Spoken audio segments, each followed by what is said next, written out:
Making Moves in the Marketplace is a program dedicated to providing a forum for elite social entrepreneurs doing significant acts of good for our world by impacting their own sphere of influence. These unique individuals are following their calling and encouraging success, and not just for themselves. Listen to these interviews and be inspired, as well as obtain contact information so you can get firsthand advice. So let's meet our guests on Making Moves in the Marketplace. This is Ed Bracey on behalf of Making Moves in the Marketplace, and I have a very special guest with me today. I have Jacqui Wahl. How are you doing today, Jacqui? Hey, Ed, I'm just fine, thanks. How are you? Super. Well, I'm one of those people who likes to get straight to the point, and I'd like to get started with our first question, which is, Jacqui, who are you, and what do you do?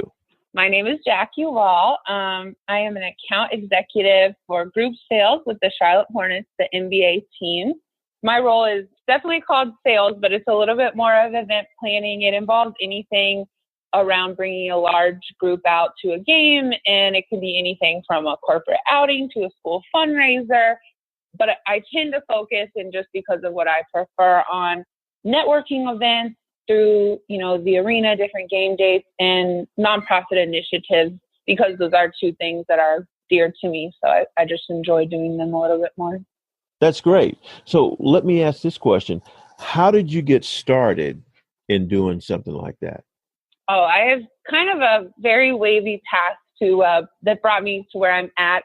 I actually used to do public relations in the fashion and lifestyle industry up in New York City. I did that right after college. So with that, obviously, a lot of event planning, stuff like that. And my role brought me to Charlotte for a marketing position, which ended up taking me to a sales role, because sales and marketing are not unalike. You're kind of getting people to buy into something one way or another. And then I had a sales role that brought me back to the Hornets. So kind of made a full circle. Now I'm back in the entertainment industry working on event planning stuff while still doing sales. So kind of tried a little bit of everything, if you will, and found myself here. That's really interesting. And let me just dig a little bit deeper here. You're involved in an industry that many people tell me they're absolutely scared to death of, and that's sales and marketing, really? Which involves asking people to make a commitment to go someplace, to do something, to buy something. Do you find that comes easily to you, or did you have to get yourself some specific training? Did you have a mentor? How did you raise yourself to the point that you are right now? It's a little bit of both. I think in some sales and marketing and as a whole, I guess, has sometimes a bad connotation with it, because there are salespeople that they are manipulative and not always honest. So I always try to make sure that people know I'm not that type of sales. But I'll say you do need a certain skill set. You're on the front lines of any company, no matter what type of industry you're in doing this job. You're the one interacting with the consumer and the customer, all the people. So you're the face of the organization in a sense. So you do have to have a natural ability to connect with others and find ways to converse with them and talk to them. I think a lot of things can be learned, and I've definitely had more than a few mentors on my journey, and I've had some serious training that definitely taught me better ways to do things. But I do think to be successful in this role, there is a type of characteristic set that you have to have. Some things can't be taught. Some people can go through all the steps or the sales process, if you will, but they're never going to connect with that individual. And I think that's what my role is about. Every single person, if you look hard enough, has a need or a want that they want to be fulfilled. And it's all about connecting with them and seeing them as a person and being able to find it. So I think that's something I'm naturally good at is rapport and connecting with people, getting them to engage. And then the rest is just things I've learned about being able to pinpoint what is it that they want, instead of looking at it as what can they do for me? What can I get from them to, as far as money, or with marketing as far as them to buy in, is what can I do for them that will make this more of a partnership? So that's the way I approach it. And that's something I've learned from way back to my very first internship as a terrified 18-year-old girl in New York City, working for some of the coolest people in the fashion industry, super intimidated, all the way to now here with the Charlotte Hornets. So every step along the way has taught me something else. Cool. You've actually raised several different points in what you just said. Give us an idea of the first experience that you had that let you know that, you know what, even though I'm just getting started in this particular area of skills, what gave you enough confidence to make you realize, I really should fully invest myself into this sales and marketing arena? What was that experience? I would like to bring up an experience that happened during my transition from the actual public relations marketing side of things onto the sales front. When I first moved to Charlotte, I was doing marketing for a construction company actually, and the company relocated to Florida. So I ended up wanting to stay here. I love the Queen City. So as a quick fix, I found myself working actually at a call center for a short time doing sales there. I got the job as I think that they'll hire me. It's a quick way to do something while I figure out, do I want to do marketing, stay in this construction industry, go back to public relations and fashion? What do I want to do? And I was there thinking, this is intimidating. Like with marketing, you're kind of trading something for something. You're not actually ever asking for money or trying to upsell people. And I thought, I'm not aggressive like this. Like I'm very conversational, very relationship based. But I found in the coaching, they actually taught us to be sort of aggressive and close aggressively. And they kind of approach things as in the way that you need to see what this person can do for you. And I just thought, I'm not going to do it that way because that's not who I am. And in my mind at the time, that job was just temporary. I didn't realize all the doors that would end up opening for me. And so I had a conversation with my coworkers and I got on my first call. I'm not going to go in aggressively. I'm going to see what this person wants and give them what they need, and if I think that something they need is more than what they were asking for, at least make it make sense. So I just started being very conversational, connecting with the person and finding out what is your actual end goal. And I did really well. I actually started out and broke some records at the company as far as sales numbers and everything. And they started using my conversations and my phone calls as a script for company-wide. So it made me realize wow, I kind of went with my gut and did this the way I thought I should. And I'm actually really good at it. And that's when I kind of just realized that it's all about just connecting with people. And sales is kind of maybe the industry for me. So having realized that you had that skill and, maximized in that particular position where they were actually using your dialogue to train others and to become more successful, what was the next experience that kind of leapfrogged you out of that position into another position? Well, like I said, I started with it in mind being just a quick fix, a stepping stone while I figured out my next direction. When I started doing really well, I ended up staying on for a little while, longer than anticipated. Once I had decided, sales is for me, I was like, let me spend some time at this role. And really, they had a lot of great on-site training and really learn and grow from others around me as well and learn more about the sales industry. So I think the next step was once I established all the promotions you can really get at that company and kind of hit my peak there, if you will. There wasn't really much vertical movement left for me to do while staying in that area. And so I said, what else can I do? I said, I like this job. I do like the challenge, numbers driven. So I like that I can measure my performance from sales. But what I realized is the people I was working with and loved speaking to, it tended to most of the time be a one-call close and a short, quick conversation. Even if I had a great connection with the person, once the job was done or the deal was made, I would never speak to them again. And I missed that part of marketing and public relations where I was connecting and building these long-term relationships and truly getting to know the people just from not even a professional or personal standpoint and growing my own network. And so I thought, what can I do that's still a sales role, but a little bit more relationship based and a little bit, I was selling internet and TV at the time. So I was like, what can I do that's maybe a little more fun, if you will? So that's when I decided to do some research and I asked around. Some other sales professionals I knew, really just got on LinkedIn and looked to connect with people and asked how they liked their position. I looked at pharmaceutical sales. I looked at medical device sales. I looked even mortgage insurance. And I connected with someone from the Hornets and they said they just love their job.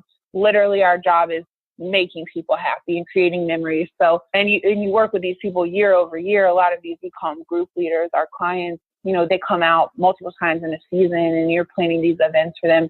So I thought, wow, this is I've never worked in an actual sports industry, and to be quite honest, knew nothing about basketball before I started here.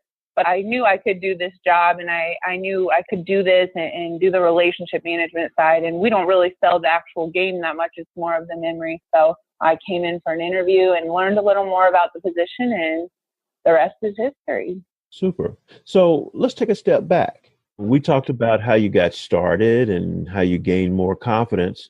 What would you say to someone, especially women, who don't necessarily go towards this type of career, to encourage them to maybe take a look at it and see if it does fit for them?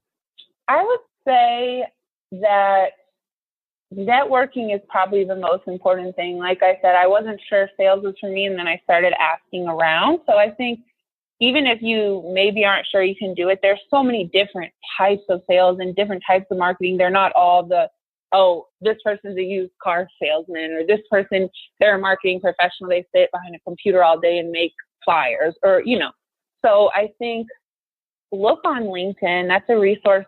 I mean, it's infamous for connecting people and helping people grow their professional network. So I think look there, or ask around, ask friends, and just, or even as simple as a Google search for local marketing professionals or opportunities in your area, and just talk to people, see what they do, see if based on what they think of you, if it would be a good fit. Don't be afraid to ask questions.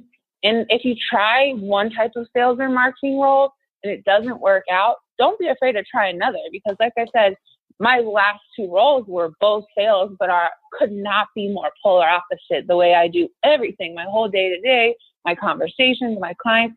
So you find what works for you based on what type of person you are. If you're more aggressive and you really like to get out there and keep meeting new clients and closing, maybe that previous type of job I had was for you. But if you're a little more soft-spoken and you don't necessarily want to go right for the close, you want to build relationships with people, find an account executive type position.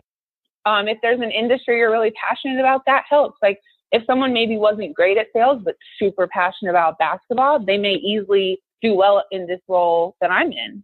Though I'm learning about basketball, I'm good at the sales part. They could come in and just learn about the sales because they already know the game so well. So I think just the number one key is don't be afraid to ask. And if it's something you really feel that you want to do, be in that field, don't be afraid to try multiple times, because you haven't really failed until you quit. And that's the words I kind of live by. Obviously, I've done a ton of different things to find myself here. So. Mm-hmm. And have you found that certain things may work in one environment, but just totally bomb in another environment? Oh, absolutely. Multiple times, always the hard way. But you live and you learn. And see, that's the thing that people don't understand about sales. You can have all the greatest skill set in the world, but you're always learning how to connect with people. You agree with that? Absolutely. Super. Well, let's talk about the impact of mentors on your career. Without naming any names or being specific, tell us a little bit more about some of the folks who've really influenced you and accelerated your career. Okay. I'll say in most of the roles I've been in, even as an intern, and I interned a lot in college every summer.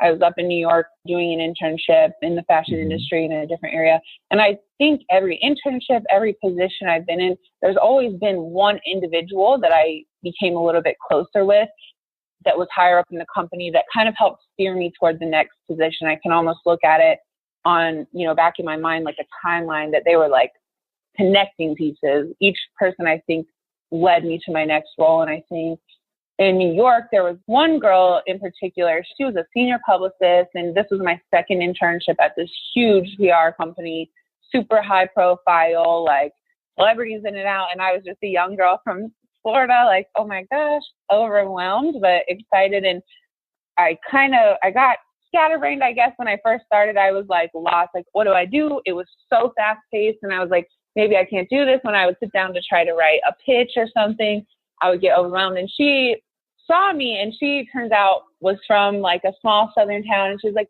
don't be intimidated. Like, you have a good spirit. You're outgoing. You have everything you need. You have creativity. Just watch people for a little bit. Don't be afraid to like copy other people in a sense, like take what they're doing and tweak it to make it your own. But if something's working with them, it's okay to follow that lead and just modify it a little. So Mm-hmm. she made me feel like it was okay that I just didn't know. Everyone in New York, especially a city like that, seems to just have it all together. So I started finding myself thinking, maybe this isn't the place for me, maybe this isn't the industry. And she really just she just saw me struggling. And someone that high up, she didn't have to pay any mind to some intern. There was like 45 interns there. So I could have easily just been lost in the shuffle. And she took it upon herself to take me to lunch and just talk with me and tell me how much she recognized my potential. Even though I was a mess at the time, she saw in me things I couldn't see in myself. And she gave me this confidence, just that one lunch conversation. She probably wouldn't even remember it if you asked her today, but she gave me this confidence that I needed to really go in and act like I knew how to do the job while learning how to do it and be assertive and take initiative. And so she really gave me that drive, I think, to pursue the rest of my career. And then going on after a few different positions, my most recent role, I had a supervisor who kind of did the same thing. He really just saw me, like he would see where I was struggling, or he would celebrate me, or he would just identify things about me that often people overlook. Anyone who knows me would tell you, oh, Jacqui, she's very jovial. She's very outgoing, very happy, great to speak with, playful. Sometimes I can be silly, but he would see like the other side of me and be like, don't forget, you're great at your job when you do this, but don't forget you have these strengths too, and that all of them are an asset. And so I think these mentors that saw a different side of me or looked past just who I present to everyone really helped me reach inside myself and find different things to kind of diversify my skill set and be more multifaceted. And I think those would be the two most influential people on my journey. I still stay in close contact with both of them and just kind of touch base every month or two. They ask how I'm doing, sometimes offer advice, so sometimes just catch up. So very, very instrumental in my career, those two. Super. I don't know if you realize it, but you hit on two very important aspects of mentorship that I'd like to share with everyone also, because I'm often called upon in a mentoring role for numerous people. And you said that the one mentor took you to lunch. And every one of my mentors I'm on number 9 right now. We've had our greatest exchange outside the office. In some cases, it was on a golf course.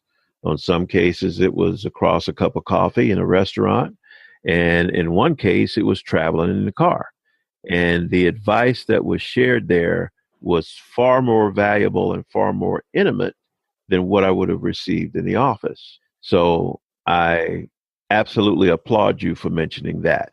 And the other thing that you mentioned is, I think, is vital with mentors is that the relationship doesn't die, that you still stay in contact with them, because they are all about your success. They want you to be successful. And normally they've been down the road that you're going. So they know where the curves are, where the potholes are, and they don't want you to have to experience those things. So those two aspects of what you brought out in your conversation just now, I feel are so vital. And that's why I thought I would reiterate them. Yeah, absolutely. Fantastic. Now, let's get to our second question. And our second question is, why do you do what you do? Well, I think there are, I would say maybe 3 main reasons why I do what I do. Number one being that probably, like I've mentioned, the most important thing to me in my life, both personally and professionally, is just bringing joy to people. It's really simple, but like I think it's something that's so overlooked. How much a simple smile can do, or like a small playful joke to make someone laugh. And so I think my number one goal every day is to bring joy to those around me. And 100% of what I do, no matter which aspect it is at the time, involves creating unforgettable experiences and memories for my clients. And well, I mean, there are more more fun, but I was going to say, what's more fun than coming to an NBA game and like getting the chance to do something you would never normally do, or, just creating a memory. So I think that's the number one reason I do it, because it's not just some super buttoned up position. It allows me to be free and happy and bring joy to others. The second reason is I do love helping people ignite their passions or pursue their dreams, if you will. Since I've been a young girl, I've always loved hearing people speak about something they wish could happen or talk about their passions and their goals and helping them find ways to do it. And I think that's what started me in PR. Like, you're really growing someone's personal brand. Sometimes it's a little more corporate, but it's just something I've always been good at. You look at something objectively, it's always going to be better than someone viewing it from the inside and showing them, what can we do to make it better? And a lot of what I do here with my awareness nights that I do here at the Hornets and my networking events helps people do just that. I have these networking events to either connect entrepreneurs or business owners that I know may be a great fit for each other, or help these nonprofits get exposure with my awareness efforts, or just do things to help people work on whatever area they're passionate about. And I like to see that. I like to see them getting excited. As you know, you came to my Women in Business event, and I was able to connect you with people I'd met out in the community, other entrepreneurs for your nonprofit. And that, seeing that from something that I did, and going to your next event and seeing some of the people I had at the Hornets event there brought so much joy to me. Like, I love knowing that I'm making an impact on people's personal missions. And you would think it's just a basketball game. How could that happen? But that's kind of what I get to do here. So that's another reason why I do it. And the last reason is just, it's fun. I enjoy coming to work every day. It definitely has its trials, but I love this job. And I think the second you don't wake up and love what you do every day, and not saying it's always easy and lovely, but the second you don't love doing it is when you need to reevaluate things. So I love this job. I love coming, seeing 19,000 fans screaming and cheering. I love being able to put, small children on the court next to a player and take a photo with them and see their eyes light up. And that's why I do it. Super. So you've kind of mentioned this a little bit, but let's dig into this a little bit deeper. How does what you do fit with your core belief system? Yeah, I did kind of touch on it. Just going back to that, I think it coincides with the fact that my number one goal in life is to always just be sort of a beacon of light, if you will. And granted, I don't always do that successfully. I certainly can be grumpy or sad sometimes, but I try so hard to be happy, and whether it's on a personal or professional level, just bring joy to others' lives. That's what I think the most important thing is. We all have trials and tribulations, but with smile, a simple smile or a laugh or a little bit of joy, we can get through anything, and it makes such a huge difference. So that's my number one value, is to just try to always be a light to people and be positive. So I think that's how it aligns with it. And then on the other side, I love to be a connector, if you will, and this job allows me to do that. I think you should always try to help people or benefit them in any way you can. So this does allow me to do that in so many ways. That's super. So let's go into the future, whether it's 2 weeks away, 6 months away, a year away. What's your future vision? What goal are you looking to achieve, or what are you knocking out right now that you might want to share with us, That's certainly a tough question, very broad. I'm not absolutely sure as to what the future holds. As we can tell from my discussion of my past, I tend to take wavy paths. I always love trying things new, and I can be impulsive in my initiatives. I'm never afraid to jump into something different with 2 feet first. So I don't know. I love where I'm at right now. I think my first short-term goal would be to get through my first full season with the Hornets, and I definitely love it here. I have no complaints. So maybe stay on, work my way up the ladder in this industry. But whether I stay in sports or venture out on my own, it has always been a personal dream of mine to be an entrepreneur and own my own company. I know no matter what I want to do, it's just to ultimately make sure I'm doing something that's fun and happy, and always something that's going to benefit others in some way. And some people say, well, how does sales do that? But I think we've talked a little bit about how I can create memories and find a solution to needs people have, or wants, or goals they have for themselves. So as long as I'm doing that, I think I'm set. So that's the only thing I know for sure about my future, is I want to make sure I stay a beacon of light and remember to be positive and help others in their lives, just in general.